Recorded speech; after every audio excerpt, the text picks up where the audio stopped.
अस्सलाम वालेकुम, मैं हूं मुनीज़ जहांगीर और आप देख रहे हैं प्रोग्राम स्पॉटलाइट। नाजरीन, जनरल फैज़ की हिरासत के बाद ये सवाल किया जा रहा है कि क्या फ़ौज का एहतसाब का अमल जो दायरा कार है वो क्या मज़ीद वसी किया जाएगा कि क्या मामला इधर ही ख़त्म हो जाएगा, और ये जो दायरा कार है ये किस किस को अपनी लपेट में लेगा। फिर ये भी सवाल किया जा रहा है कि क्योंकि जनरल फैज़ हमीद अब एक आम शहरी थे, सिविलियंस थे, क्या उनका कोर्ट मार्शल हो सकता है कि नहीं हो सकता, ये भी बहुत अहम सवाल है। और माजी में वो कौन से ऐसे जनरल थे जिनके कोर्ट मार्शल हुए और उनका नतीजा क्या निकला, आइए इस हवाले से आपको दिखाते हैं एक रिपोर्ट।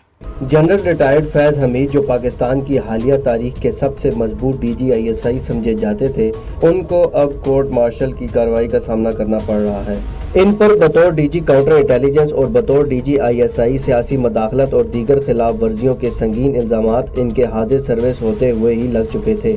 मौजूदा चीफ जस्टिस काजी फाजीजा की अहलिया सुरैना ईसा से लेकर साबिक वजीर आज़म नवाज शरीफ ने इनका नाम लेकर संगीन इल्ज़ामात आयद किए थे और कई दफ़ा इनके एहतसाब का मुतालबा भी किया था, लेकिन पाकिस्तान आर्मी की प्रेस रिलीज के मुताबिक लेफ्टिनेंट जनरल रिटायर्ड फैज़ हमीद के खिलाफ कोर्ट मार्शल की कार्रवाई रिटायरमेंट के बाद आर्मी एक्ट की खिलाफ वर्जियों पर की जा रही है। इसके अलावा उनके खिलाफ टॉप सिटी हाउसिंग सोसाइटी के केस में भी कार्रवाई शुरू की जा चुकी है। वज़ीर दिफा ख्वाजा आसिफ ने इंदिया दिया कि फैज़ हमीद के खिलाफ 9 मई के मामलात के हवाले से ट्रायल हो सकता है। पोस्ट हिज रिटायरमेंट जो वाक़यात हुए हैं पॉलिटिकल सीन के ऊपर, उसमें जनरल फैज़ साहब का जरूर हाथ है। जो इवेंट्स पाकिस्तान में पॉलिटिकल हुए हैं, वो इवेंट्स जो हैं वो उनके लाजमी तौर पे डायरेक्टली या indirectly, I would say directly more, उनके पीछे जनरल फैज़ साहब का जरूर हाथ। 9 मई को जो हुआ उनका रोल हो सकता है, मैं सर्टेनिटी के साथ नहीं कह सकता, लेकिन हालात और वाक़यात जो है उंगली उनकी तरफ जो है ना इशारा कर। इससे कबल फौजी अदालतें बगावत और जासूसी के इल्ज़ामात में एक मेजर जनरल और एक लेफ्टिनेंट जनरल को सजा दे चुकी हैं। इसके अलावा एक और साबिक DGISI lieutenant general retired Javed Ashraf Qazi को भी बदउनवानी के मुकदमे का सामना करना पड़ा, मगर बाद में वो केस बंद कर दिया गया था। इससे कबल मेजर जनरल ज़हीरुल इस्लाम अब्बासी, ब्रिगेडियर मुस्तनसरुल्लाह और दीगर 40 फौजी अफसरान को 1995 में जनरल हेडक्वार्टर्स में होने वाली कोर कमांडर मीटिंग पर हमला करने की साजिश के इल्ज़ाम में गिरफ्तार किया गया था।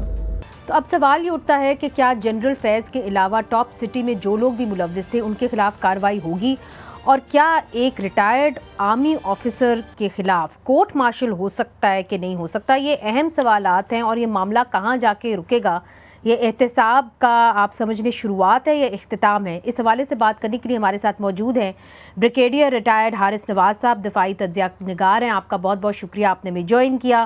कर्नल रिटायर्ड इनामुर रहीम साहब हमारे साथ मौजूद हैं, माहिर फ़ौजी कवानीन हैं और ये बहुत अच्छी तरीके से आर्मी एक्ट को जानते हैं। हमारे साथ एजाज़ सैयद मौजूद हैं, सीनियर सहाफ़ी हैं, दिफाई तज्ज़ियाकार हैं। तो आप सबका बहुत बहुत शुक्रिया। एक बड़ा अहम इशू है, सबसे पहले मैं आऊँगी एजाज़ सैयद आपके पास और आपकी जानिब। ये बताइए कि ये कहा जा रहा था कि जनरल फैज़ हमीद को रावलपिंडी बुलाया गया कुछ देर पहले और उनसे एक मीटिंग का कहा गया, और जब वो रावलपिंडी पहुँचे तो उनको हिरासत में ले लिया गया। आपकी क्या मालूमात है? मुनीज़े, जो सीनियर मिलिट्री ऑफिसर्स होते हैं उनको गिरफ़्तार करने के लिए उनकी जो कर्टसी है, कर्टसीज़ का ध्यान रखा जाता है। आमतौर पे जिस तरह हम सिविलियंस देखते हैं कि किसी को गिरफ़्तार करना हो या पॉलिटिशियंस को गिरफ़्तार करना हो तो आपको पता ही है कि बड़े छापे मारे जाते हैं और सारा इलाका और सारे लोग देखते हैं। ये इस तरह नहीं होता। सीनियर जो मिलिट्री ऑफिसर्स हैं उनको बड़ा पोलाइट तरीके से और रिस्पेक्ट, उनको ज़्यादा इज्जत मिलती है, उनको इज्जत के साथ गिरफ़्तार किया जाता है। जी अच्छा, मगर ये सिंगल आउट किया गया है जनरल फैज़ को, यही मैं ब्रिगेडियर रिटायर्ड हारिस नवाज साहब आपसे पूछना चाह रही हूँ। ये जो टॉप सिटी का मामला है इसके अंदर और भी ISI के अफसर मुलव्विस थे, वाई जस्ट जनरल फैज़? देखिए मुनीज़े, ये बात नहीं है। जब ये इंक्वायरी हुई होगी इस पे ऑब्वियसली सबको पोर्शन ब्लेम किया गया होगा जनरल फैज़ को और उनकी जो टीम होगी जिन्होंने इलीगल अनलॉफुल ऑर्डर भी ओबे किए। Even then, that is an offence and conduct on becoming an officer in Army Act Section 55. सो उनकी इंक्वायरी के बाद अब उनके भी इसी तरह उनके डिसिप्लिनरी एक्शन लिया जाएगा, उनके भी कोर्ट मार्शल होंगे depending on the gravity of offence. अगर उनकी ग्रेविटी ऑफेंस कम है तो उनको इंक्वायरी में ही सजाएं दे दी गई होंगी, और अगर जरूरी समझा जा रहा होगा कि इनका फील्ड कोर्ट मार्शल होना चाहिए तो जरूर होगा। But since he the senior officer, तो इनका एक अलग कोर्ट मार्शल हो रहा है, जिसके लिए आई एम श्योर 2 स्टार और 3 स्टार कर्नल इनाम शुड बी नोइंग बेटर कि जनरल ऑफिसर कोई भी एक प्रेसिडेंट होगा, बाकी बोर्ड बनेगा, उसमें जैक का भी एक जज एडवोकेट ब्रांच का एक सीनियर ऑफिसर जो लीगल ब्रांच का होगा, जो कानूनी पेशकदगियों को भी देखेगा, और फिर कंडक्ट किया जाएगा, और फॉलोड बाय अदर जो इसमें इन्वॉल्व होंगे जिनको काउंटर किया गया होगा। They all B part of this top city incident के अंदर। मगर ब्रिगेडियर साहब, यही बात और यही सवाल किया जाता है, कर्नल इनाम उर रहीम साहब हमारे साथ हैं जो बहुत अच्छी तरीके से मिलिट्री ट्रायल्स को देखते भी रहे हैं, उनके बिहाफ पे अपेयर भी करते रहे हैं, जो साबिक आर्मी अफसर हैं। कर्नल रिटायर्ड रहीम साहब, ये बताइए कि आपका हमेशा से ये मौक़िफ़ रहा है कि जो सिविलियंस होते हैं, आम लोग होते हैं, उनको मिलिट्री कोर्ट्स में उनका ट्रायल होना नहीं चाहिए। अब आप ये भी हवाला देते हैं कि जी एक कानून ऐसा है जिसके अंदर 6 महीने के बाद जी ट्रायल नहीं हो सकता किसी भी आर्मी अफसर का, तो फिर इनका कोर्ट मार्शल कैसे हो रहा है जनरल फैज़ का? ये तो आम शहरी थे। दरअसल नहीं, आम शहरी नहीं, दरअसल आर्मी एक्ट के अंदर ओरिजिनल ये प्रोविजन आर्मी एक्ट की है सेक्शन 92 के तहत कि आर्मी का कोई भी अफसर ड्यूरिंग सर्विस अगर उसने कोई सीरियस वायलेशन की है इस नेचर की कि उसने या तो अपने साथी फेलोज को प्लंडर किया है, उनको लूटा है, उनको माली तौर पे नुकसान पहुंचाया है, उनके वसाइल पे कब्जा किया है, या आम शहरियों के साथ ये उसने मामला किया है, तो ये offence is not going to be pardon, ये टाइम बार नहीं होगा। इसके बारे में जब भी कंप्लेंट आएगी तो उसको वापस ले लिया जाएगा और उसका कोर्ट मार्शल किया जाएगा। इसकी बड़ी रीजन है, इसके पीछे रीजन है कि आर्मी आमतौर पे डिप्लॉय होती है, किसी ऑपरेशनल एरिया में होती है, उनके पास मैन पावर भी है, गन्स भी हैं, वो उस इलाके में जाके किसी को लूट लें और किसी को प्लंडर कर लें, बाद में पता भी ना चले, वो चुप करके अफसर रिटायर होकर घर चला जाए। तो ब्रिटिश आर्मी ने मगर कर्नल साहब, कता कलामी माफ, बात यह है कि ये तो सिर्फ पाकिस्तान में ही है, हिंदुस्तान में भी ऐसा हमने कभी नहीं सुना कि रिटायर्ड आर्मी अफसर को आप कोर्ट मार्शल कर रहे हैं, या हमने कभी यूरोप में नहीं सुना, या हमने कभी अमेरिका में नहीं सुना कि रिटायर्ड आर्मी अफसर को कोर्ट मार्शल करें। इसकी क्या वजह है, सिर्फ पाकिस्तान में ये प्रोविजन ये हमारे इंडियन उस प्रोविजन में भी मौजूद है, ये अपना इंडियन आर्मी एक्ट में भी मौजूद है कि अगर वो बगावत या कोई ऐसा काम करता है रिटायरमेंट के बाद के कमांड को डिस्टर्ब करने की कोशिश करता है या फेडरल गवर्नमेंट के खिलाफ साजिश करता है, तो सेक्शन 31 जो है वो टाइम बार नहीं होता। सेक्शन 31 जब से वो बना है ना, मिलिट्री कोर्ट्स में उनको कोई ट्राई किया गया इस तरह का इंडियन आर्मी अफसर साबिक जिसको ट्राई किया गया हो मिलिट्री कोर्ट्स में? पाकिस्तान में ब्रिगेडियर FB अली थे, वो रिटायर थे, और रिटायरमेंट के बाद उनके ऊपर ये चार्ज लगा कि उन्होंने कुछ लोगों को इकट्ठा किया और उस वक्त की गवर्नमेंट के खिलाफ उन्होंने एक ऑपरेशन लॉन्च करने की कोशिश की, लोगों को खत लिखे और गुजरांवाले में बेशुमार लोगों को इकट्ठा किया, उसके ऊपर उनके खिलाफ FIR दर्ज हुई और उनको फिर हिरासत में लिया गया, उनका फिर ट्रायल हुआ। वो ट्रायल फिर सुप्रीम कोर्ट तक गया और सुप्रीम कोर्ट ने उसको वैलिड करार दिया कि उसके अंदर तमाम कानून के तकाजे पूरे किए गए हैं सेक्शन 31 के तहत, कि रिटायरमेंट के बाद उन्होंने कुछ ऐसे काम किए जिससे disloyalty towards the federal government या डिसलॉयल्टी टुवर्ड द कमांड, उस डिस्ट्रप्शन के ऊपर ये ब्रिटिश इंडिया के वक्त से आ रहा है, और अभी इंडिया में भी ये कानून इसी तरह मौजूद है कि कोई भी रिटायर्ड अफसर अगर, मगर चूंकि हमने इसके पर रिसर्च की तो हमें नहीं मिला कोई भी रिटायर्ड आर्मी अफसर जिसका कोर्ट मार्शल हुआ हो सके।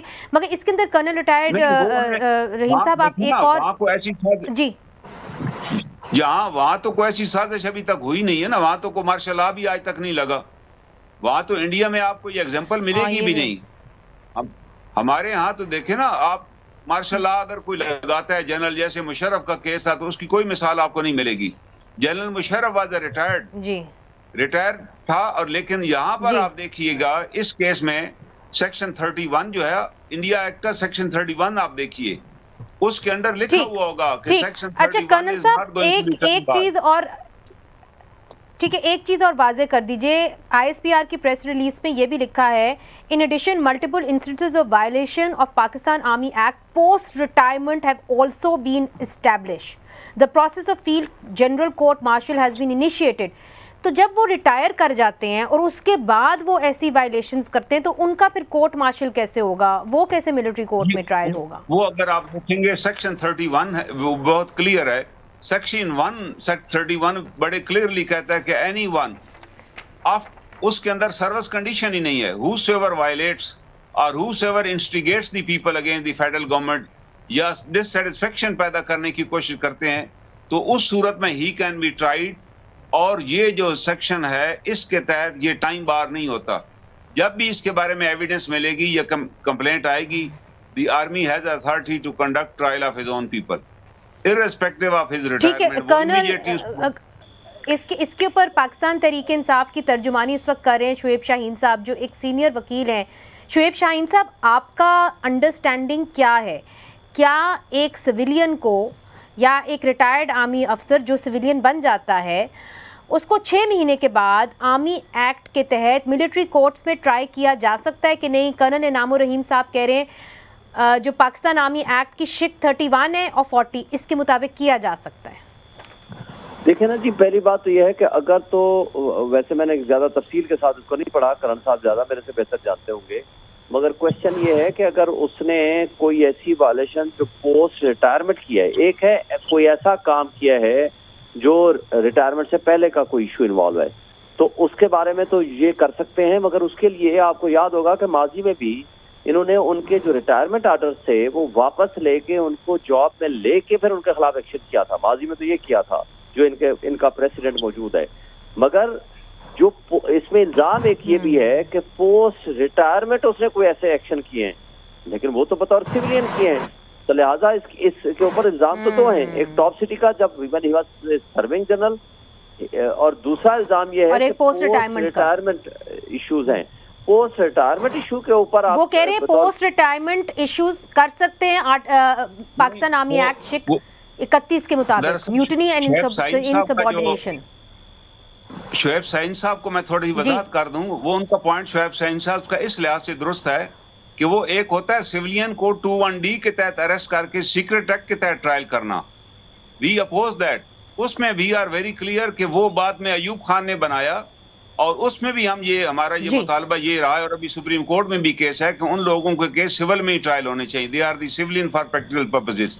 लेकिन ये आर्मी एक्ट के अंदर ओरिजिनल एक्ट में ये दिया हुआ है कि एक आदमी अगर सर्विस के दौरान उसने किसी को नुकसान पहुंचाया, को माली नुकसान पहुंचाया, एम्बेजलमेंट किया, फ्रॉडुलेंट एक्ट किया, ब्रीच ऑफ कंडक्ट किया उसने, तो उस सूरत में जब भी उसके खिलाफ कंप्लेंट आएगी तो उसका ट्रायल फौज की अदालत में किया जाएगा, क्योंकि वो एविडेंस भी उधर अवेलेबल है। ये तो सर्विस के बाद है ना, वो यही तो पूछ रहे हैं जी, इनाम उर रहीम साहब, सर्विस के बाद है। सर्विस के बाद के लिए सेक्शन 31 की कोई लिमिटेशन नहीं है। आर्मी एक्ट का ये एक ही सेक्शन है। मैं ये कह रहा हूँ पोस्ट रिटायरमेंट अगर इलीगल काम किया है, इलीगल पोस्ट रिटायरमेंट कोई काम किया है, तो उस इल्जाम के ऊपर कैसे आप आफ्टर द रिटायरमेंट आप उसके खिलाफ एक्शन देंगे? That is the question. Sir बात दुरुस्त है, लेकिन इसमें थोड़ा एक वजाहत है। एक है पोस्ट रिटायरमेंट उसने बेशुमार जुराइम किए हैं, तो army can not conduct. Colonel Inam ur रहीम साहब, आपकी जो आवाज़ है हमें कट कट के आ रही है, अभी हम एक वक्फा लेते हैं, वक्फे के बाद ये सिलसिला फिर से जोड़ते हैं, कहीं ना जाइएगा, बड़ी ही दिलचस्प गुफ्तगू हो रही है। वेलकम बैक नाजरीन, एक बड़ी ही जिसे कहते हैं दिलचस्प और हॉट डिबेट हो रही है हमारे प्रोग्राम पे कि क्या एक रिटायर्ड आर्मी अफसर का कोर्ट मार्शल हो सकता है कि नहीं हो सकता। और जनरल फैज़ हमीद का आपको पता है कि उनको हिरासत में ले लिया है फ़ौज ने और कहा गया है कि उनका कोर्ट मार्शल होगा। कर्नल इनाम उर रहीम साहब से हमारे साथ बैठे हुए एजाज सैयद साहब, शुएब शाहीन साहब, उन्होंने ये सवाल किया है कि कैसे और कौन सी शिक के तहत अब जनरल फैज़ के ख़िलाफ़ कार्रवाई होगी उन जुराइम के खिलाफ जो उन्होंने रिटायरमेंट के बाद किए हैं। जी कर्नल इनाम उर रहीम साहब। जी ये सेक्शन 31 है।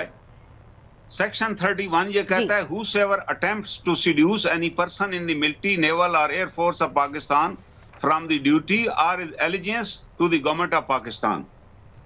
ये सेक्शन 31 बड़ा जामे सेक्शन है आर्मी एक्ट का कि जो भी ये आदमी करता है ये जुर्म, तो ये जुर्म टाइम बार नहीं होता। बाकी सारे जुराइम जो है उसकी लिमिटेशन है, रिटायरमेंट के बाद 6 महीने के बाद वो जुर्म खत्म हो जाते हैं। लेकिन सेक्शन 92 जो लिमिटेशन से डील करता है उसमें ये लिखा हुआ है कि ये सेक्शन टाइम बार नहीं होता। इसी तरह मैं पहले आपसे अर्ज किया था कि ब्रिगेडियर एली थे जिनका कोर्ट मार्शल हुआ, ट्रायल हुआ, वो आपकी बात सामने आ गई है, वो फिर रिपीट हो जाएगी। कर्नल इनाम साहब, वो आपकी बात सामने आ गई। एजाज साहब, आपकी जानिब बात ये है कि मेरे सामने वो सेक्शन पड़ा हुआ है, section 31, and I am sure कि आपने भी पढ़ा होगा। ब्रिगेडियर साहब की भी राय ले लेते हैं इसके ऊपर, मगर इधर कहीं लिखा नहीं हुआ कि ये टाइम बार्ड है कि नहीं है, और पाकिस्तान आर्मी एक्ट यही समझा जाता है। आप सेक्शन 92 आपने इसमें नहीं लिखा हुआ, आप सेक्शन 92 में जाइए। Section 92 deal with the bar. चले वो भी हम निकाल लेते हैं। अच्छा ठीक है, सेक्शन 92। मगर इसके ऊपर बहरहाल वाज़े तौर पे 2 राय है, चूंकि कल कामरान मुर्तज़ा साहब ने भी मुझे कहा कि मुझे नहीं लगता, मेरी नाकिस राय के मुताबिक, उन्होंने कहा सीनियर वकील हैं JUIF के, कि किसी भी सिविलियन को आप जो है ट्राई कर सकते हैं मिलिट्री कोर्ट्स में या मार्शल लॉज का कर सकते हैं, मार्शल जो ये कार्रवाई कर सकते हैं कि नहीं। मुनीजे, इसमें 2 बातें मैं कहूँगा। आपको पता है कि जब 9 मई के मुकदमात हो रहे थे तो उसके बाद एक कंट्रोवर्सी हुई थी कि क्या सिविलियंस को, जो आम शहरी हैं, उनको फ़ौजी अदालतों में उनका ट्रायल होना चाहिए या नहीं होना चाहिए। टेक्निकली ये मामला भी इन मैनी वेज़ उसी से कनेक्टेड है, लेकिन इस मामले में 2 चीज़ें बड़ी क्लियर हैं। एक जो ISPR की प्रेस रिलीज़ है उसमें एक चार्ज जो एक हाउसिंग सोसाइटी के हवाले से लगाया गया है वो उनका उस दौर का लगाया गया है जब वो इन सर्विस थे और मेजर जनरल थे, और ज़ाहिर ISI के नंबर 2 थे एट दैट टाइम। और दूसरा चार्ज ये है जो पोस्ट रिटायरमेंट का है। अब देखना ये है कि जब चार्जशीट इनके ऊपर आएगी तो चार्जशीट एक ही मुकदमे की आएगी या 2 अलग अलग चार्जशीट फ़ाइल की जाएंगी। अगर तो एक ही मुकदमे की चार्जशीट आई, यानी कि हाउसिंग सोसाइटी का भी उसी में इल्ज़ाम लगा हुआ हो और उसी में उनकी पोस्ट रिटायरमेंट एक्टिविटीज़ का भी जिक्र हुआ हो, तो वो एक इंटायरली एक डिफरेंट सिनेरियो होगा। वो उसके ऊपर जो मिलिट्री कोर्ट है, फील्ड कोर्ट मार्शल के जो जजेज़ हैं, 3 जज होंगे, 2 गालबन 2 स्टार होंगे, एक सेपरेट जज होगा, तो वो जजेस विल डिसाइड कि उन्होंने क्या करना है। यानी कि मेरा कहने का मतलब है कि अगर ये मुकदमा एक ही है तो ये जो दूसरी है ये एक सेक्शन के तौर पे बीच में ऐड होगी। लेकिन अगर मुकदमात अलग अलग हैं, यानी कि टॉप सिटी का मुकदमा अलग है कि उन्होंने ज़मीन हथियाने की, मुबैना तौर पर ज़मीन हथियाने की कोशिश की है या वहाँ से कोई सोना और पैसे लिए हैं जो कि इल्ज़ाम है उनके ऊपर, तो वो एक अलग सिचुएशन होगी। अब देखना ये है कि चार्जशीट क्या आती है। अगर ये जो पोस्ट रिटायरमेंट की अलग से मुकदमा हुआ तो वो मुकदमा किस नोयत का होगा और कहाँ चलाया जाएगा, तो मेरे ख्याल में ये अभी कबल वक्त है। लेकिन ये सवाल एक बुनियादी है कि एक सिविलियन शहरी को आप इस तरह से फौजी अदालत में नहीं ला सकते उसके किसी ऐसे अमल के बारे में जो उसने रिटायरमेंट के बाद किया हो, चाहे वो सियासी नोयत का क्यों ना हो। आल्दो के जब कोई भी अफसर। एजाज साहब, ये एक बात बताइए कि आप चूँकि अदालती कार्रवाई भी कवर करते हैं, क्या ये दायरा कार वसी करके इसके अंदर जो जज साहिबान हैं उस वक्त के, उनके तक भी जा सकता है? क्योंकि क्या साराइयाँ तो इसी हवाले से हो रही हैं। देखिए, क्या साराइयाँ तो इस हवाले से हो रही हैं। उस वक्त की जो जुडिशरी थी वो भी हैंड इन ग्लव थे ISI की। उस वक्त जो ISI के जो फौजी अफसरान थे उनके साथ, और आप देख लें जस्टिस शौकत अजीज़ सदीकी का केस भी उन्हीं दिनों का केस है जिन दिनों ये सारा मामला हुआ था। और आप देख लीजिए कि जस्टिस शौकत अजीज़ सदीकी को किस तरीके से उनके ब्रदर जजेस ने मक्खन से, कहते हैं ना, बाल की तरह निकाल के अदलिया से बाहर निकाल दिया। हालांकि वो जो बात सवाल उठा रहे थे वो गलत सवाल नहीं थे, आज वो साबित हो रहे हैं। आज चूँकि वो रिटायर हो चुके हैं जनरल फैज़ हमीद, तो आज सारे लोग बोल रहे हैं उस वक्त तो कोई बात नहीं करता था। तो मामला ये है कि हम लोग उस वक्त बहादुर बनते हैं जब बंदा कोई रिटायर हो जाता है या जिसके खिलाफ अदालत ने कार्रवाई का आगाज़ कर दिया, पानी गुजर जाए। ब्रिगेडियर रिटायर्ड हारिस नवाज साहब, अब जो एजाज साहब बात कर रहे हैं कि जी चार्जशीट हमें देखनी होगी कि चार्जशीट क्या आएगी, मगर जो मेरा भाई है एजाज सैयद, उसको ये भी पता है कि जब मिलिट्री ट्रायल्स होते हैं तो उनकी शफाफियत के ऊपर सवालिया निशान इसलिए उठाया जाता है कि वो क्लोज डोर ट्रायल्स होते हैं। ना ही माँ बाप को या उनके जो ख़ानदान वाले उनको बताया जाता है कि जी इसका जुर्म क्या है। कई दफ़ा तो वकील जो है वो भी सही तरीके से ब्रीफ नहीं होते और मीडिया को तो अलाउड ही नहीं है कि वो करीब करीब भी भटके इन केसेस के। तो ये केसेस जो हैं, जो राइट टू फेयर ट्रायल है, जो हमारी आइन हमें देता है आर्टिकल 10, अगर उनकी खिलाफ वर्जी होगी उसके अंदर, तो फिर कौन आपका इंसाफ मानेगा? नहीं देखें अनीता, ऐसी बात नहीं है, ये बिल्कुल फेयर ट्रायल होता है, इंसाफ के तकाजे तमाम पूरे किए जाते हैं। डिफेंस के लॉयर का पूरा राइट होता है डिफेंस में जो एविडेंस पेश करनी है करे। प्रोसिक्यूशन को अपना होता है कि वो जो कुछ करना चाहते हैं वो करते हैं। उसके बाद बोर्ड बैठ के डिसाइड करता है कि दोनों फाइंडिंग निकाल के दोनों तरफ से, उसके बाद फॉर्म एन ओपिनियन, उसके बाद अपनी रिकमेंडेशन कर लेते हैं। लेकिन बात यह कि चार्जशीट जनरली बढ़ाई नो, देखें एक तो GHQ में जज एडवोकेट जनरल ब्रांच है, जहां पर पूरी फौज की लीगल ब्रांच जो क्वालिफाइड होते हैं दे सिट, वो पूरी चार्जशीट को वेट करते हैं, अप्रूव करते हैं। उसके बाद चीफ ऑफ मिनिस्टर रिकमेंड को अप्रूव करवा के देन दे चार्जशीट। और ये चार्जशीट अगर दो चार्जशीट है, दो डिफरेंट कोर्ट मार्शल होंगे, इसलिए ये एक ही चार्जशीट होगी, उसके अंदर 2 सेक्शन होंगे, उसी के अंदर ट्रायल मोस्ट लाइकली होना चाहिए। नाम विल बेयर मी आउट। इसके साथ बात यह है कि कोई ये अवॉइड सिर्फ एक्सपीडाइट होता है, जल्दी किया जाता है और चार्जशीट पढ़ के सुनाई जाती है कि उसको आपके खिलाफ ये चार्जेस हैं। डिफेंस को चार्जशीट दी जाती है ताकि वो अपना केस तैयार कर सकें, अपने सपोर्ट में जो डॉक्यूमेंट्री एविडेंस और विजुअल कोई रिकॉर्ड है, ऑडियो व्हाटएवर इट इज, वो लेकर आए और उस हिसाब से ही की जाती है। देखें बात यह कि अगर an officer or civilian is involve in military installation या मिलिट्री में इंस्टिगेशन में against government or the military, then he can be tried. ये बड़ा क्लियर लिखा हुआ रूल्स के अंदर कि जी he can be tried and then it is not mention कि उसमें रिटायर्ड है या सिविलियन है और मिलिट्री सर्विस में, डिफेंस सर्विस में एम्प्लॉयड है। Everybody comes in that section और उसके लिए उसका ट्रायल हो सकता है। This what is my personal opinion, इस पे मुझे नहीं कोई डाउट है, बट जैक ब्रांच ने प्रॉपर इसको वेट करके किया होगा सब जी। मगर ब्रिगेडियर साहब, इसके अंदर वाज़े 2 राय सामने आई है। जहां तक हमने वकला बरादरी से बात की है, इसके पर वकला बरादरी मेरा ख्याल है यूनाइटेड हैं, चाहे वो हामिद खान ग्रुप हो, चाहे आसमा जहांगीर ग्रुप हो, कि सिविलियंस का ट्रायल मिलिट्री कोर्ट्स के अंदर, फौजी अदालतों के अंदर नहीं होना चाहिए। अब क्या जनरल फैज़ हमीद एक सिविलियन थे कि नहीं थे, और क्या आर्मी एक्ट जो है उनके ऊपर लागू होता है? 6 महीने गुजर चुके थे उनकी सर्विस से, उनको ख़त्म हुए हुए या उनको रेजिग्नेशन दिए हुए। ये एक बड़ा अहम सवाल है और जो ट्रायल होगा उसकी शफाफियत जो है वो कबूल होगी, अगर नहीं होगी तो फिर ये सारा मामला आम अदालतों के अंदर चैलेंज हो जाएगा। इसके ऊपर भी बात करते हैं। और 9 मई के हवाले से जो डिफेंस मिनिस्टर ने एक बयान दिया है वो भी बड़ा अहम है। उन्होंने कहा है कि ऐसा लगता है, उन्होंने अंदिया दिया है कि जो जनरल फैज़ हमीद हैं वो 9 मई के मामलात के अंदर मुलव्विस थे। अब ये मामला डिफेंस मिनिस्ट्री को दिया गया, सुप्रीम कोर्ट ने ही डिफेंस मिनिस्ट्री को दिया, मगर वो भी एक अनश्योर होके कह रहे हैं कि जी मुझे लगता है। तो क्या डिफेंस मिनिस्ट्री को नहीं बताया गया कि क्या हो रहा है अंदर?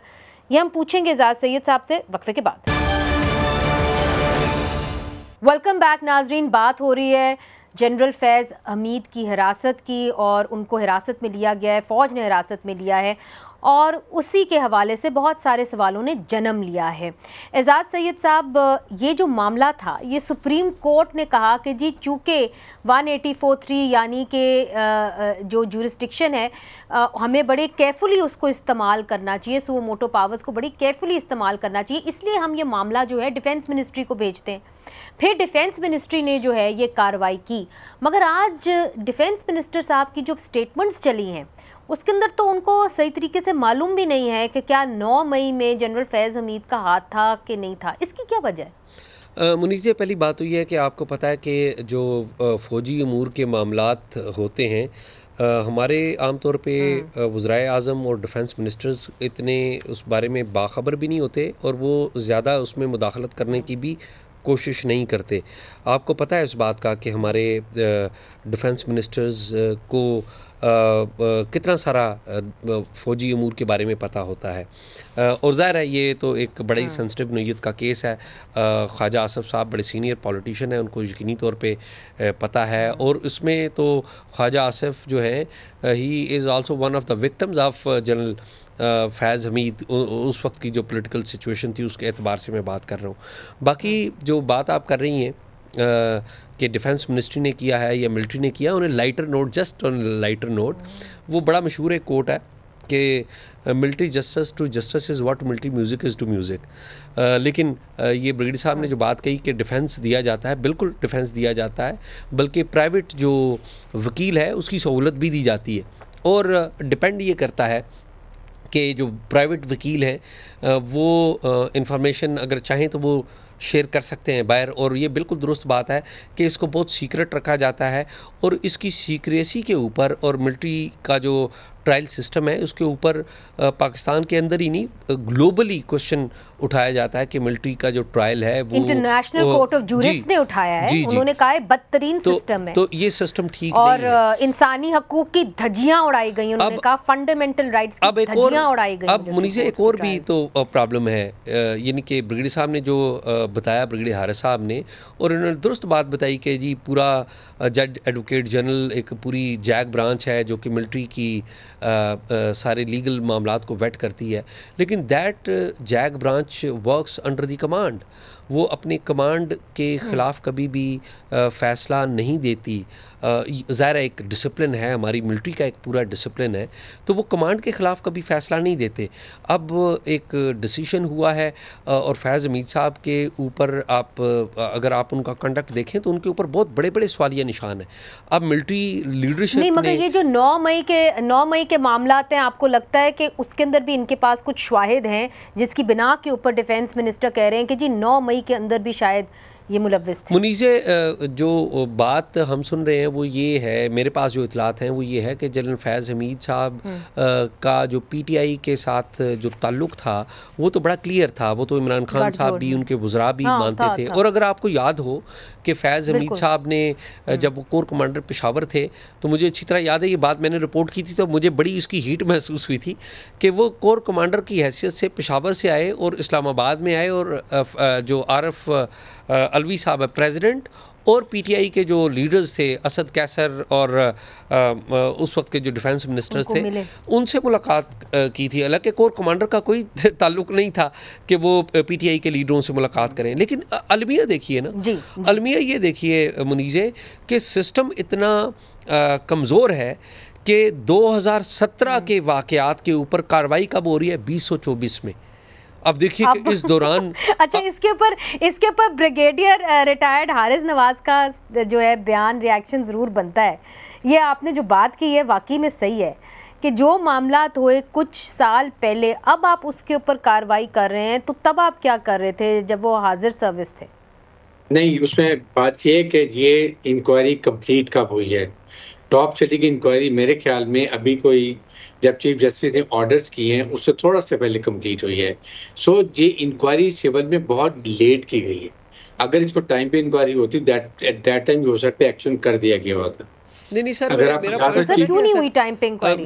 मैं अगर मुनीज़े इजाज़त दें, इंक्वायरी कर रहे थे ना मुनीज़े, अगर मुझे इजाज़त दें। जी इजाज़। ब्रिगेडियर साहब ने बड़ी दुरुस्त बात कही कि वो इंक्वायरी लेट कही है। दुरुस्त कह रहे हैं ब्रिगेडियर साहब कि ज़ाहिर है सुप्रीम कोर्ट ऑफ पाकिस्तान ने वो इंक्वायरी भेजी तो वो इंक्वायरी हुई है, और अभी मेरी इतलात के मुताबिक अभी तकरीबन 1.5 से 2 हफ्ते पहले वो इंक्वायरी कंप्लीट हुई है। ये ठीक कह रहे हैं ब्रिगेडियर साहब, लेकिन मेरा पॉइंट कुछ और है। मेरा पॉइंट ये है कि देखिए हमारी जो एक प्रीमियर इंटेलिजेंस एजेंसी ISI, उसकी एक अहम तरीन पोजीशन के ऊपर बैठा हुआ एक शख्स वो आता है, पूरे सिस्टम को हाईजैक करता है, और वो एक आदमी इल्ज़ाम लगाता है कि उसने मेरे घर से 2 करोड़ रुपए चुरा लिए, 400 तोले सोना उठा लिया, 400 तोले, जी 400 तोले सोना उठा लिया, मेरे घर वालों को ज़ुदूकोब किया, और मुझे मेरी ज़मीन हथियाना चाहते थे। Where was the system? Why that matter was that not is being? The question. Why? That is the question. Why? Let him, चूँकि टाइम की किल्लत है, एजाज ब्रिगेडियर रिटायर्ड हारिस नवाज से पूछ लेते हैं, where was the system, sir? देखिए सिस्टम की बात ये है कि ही वाज इन उस वक्त इंटर सब इंटेलिजेंस में थे, ये रिपोर्टिंग ही वहां से होती है। अगर वो टॉप सिटी के जो ओनर थे उन्होंने जीएचक्यू को अप्रोच किया होता है, जीएचक्यू को इन्वॉल्व किया होता है instead of going to civil department. Even this I have no knowledge, अगर किया होता action could have been taken, लेकिन क्योंकि ये बाद में हो गया जब वो रिटायर हो गए हैं उसके बाद ज्यादा बातें खुली हैं, तो that is the time chief of staff, chief army staff नए आ गए उस वक्त आगे। अच्छा ब्रिगेडियर साहब, एक वक्त की किल्लत है, एक सवाल आपसे करना चाह रही हूँ। डिफेंस मिनिस्ट्री के पास ये मामला भेजा गया, अब बहुत सारे लोग कंप्लेन करते हैं कि जी रिटायर्ड अफसर जो हैं हमें तंग करते हैं, करप्शन करते हैं, तो अगर वो डिफेंस मिनिस्ट्री के बाद पास जाएं तो डिफेंस मिनिस्ट्री इस तरह की तहकीकात कर लेगी जिस तरह इन्होंने इस बार की है जनरल फैज़ के हवाले से? चूँकि लोग ये पूछते हैं, आम परसेप्शन ये है कि जी उनके खिलाफ इसलिए ये लोग जा रहे हैं, इनकी आपसी लड़ाइयाँ हैं, और चूँकि वो इमरान खान साहब के साथ थे तो उसके खिलाफ कार्रवाई होगी, नहीं तो बाकी सबको खुली छुट्टी। देखिए बड़ी क्लियर है कि अगर कोई गरीब पर्सन किसी आर्मी ऑफिसर के खिलाफ कोई हाई हैंडेडनेस करता है, उसकी जीएचक्यू को रिपोर्ट जाती है, इसको प्रॉपर वेरीफाइड किया जाता है थ्रू आवर इंटेलिजेंस एजेंसीज, ये इस पर कोई डाउट नहीं है। थ्रू ये सारी हमारी आईएसआई और जो एमआई की एजेंसी है वो इसकी इंक्वायरी करके दोबारा वापस भेजते हैं, और अगर ये प्रूफ होता है then the case is registered in civil court against that officer, और he is asked to recover the amount whatever is done so that he can be let free. It's very clear. चले ठीक है, thank you so much brigadier retired Haris Nawaz sahab, आपने हमें join किया। एजाज सैयद साहब, आपने बड़ी यूज़फुल इन्फॉर्मेशन दी। कर्नल रिटायर्ड इनामुर रहीम साहब ने भी हमें ज्वाइन किया, और शुएब शाहीन साहब ने भी हमें ज्वाइन किया। मगर जिस तरह के ब्रिगेडियर रिटायर्ड हारिस नवाज साहब ने कहा कि हम अपना जो मलबा है वो इकट्ठा करते हैं, इन्वेस्टिगेट करते हैं, मगर अगर इन्वेस्टिगेशन एजेंसी का टॉप चीफ ही जो है वो इस किस्म की हरकतें कर रहा हो जिस तरह के हमने टॉप सिटी में देखी हैं, तो फिर क्या इन्फॉर्मेशन टॉप बॉसेस को पहुंच रही होंगी, ये तो आज आपने देख ही लिया। मुनीज़ जहांगीर को इजाज़त दीजिए, खुदा हाफिज़।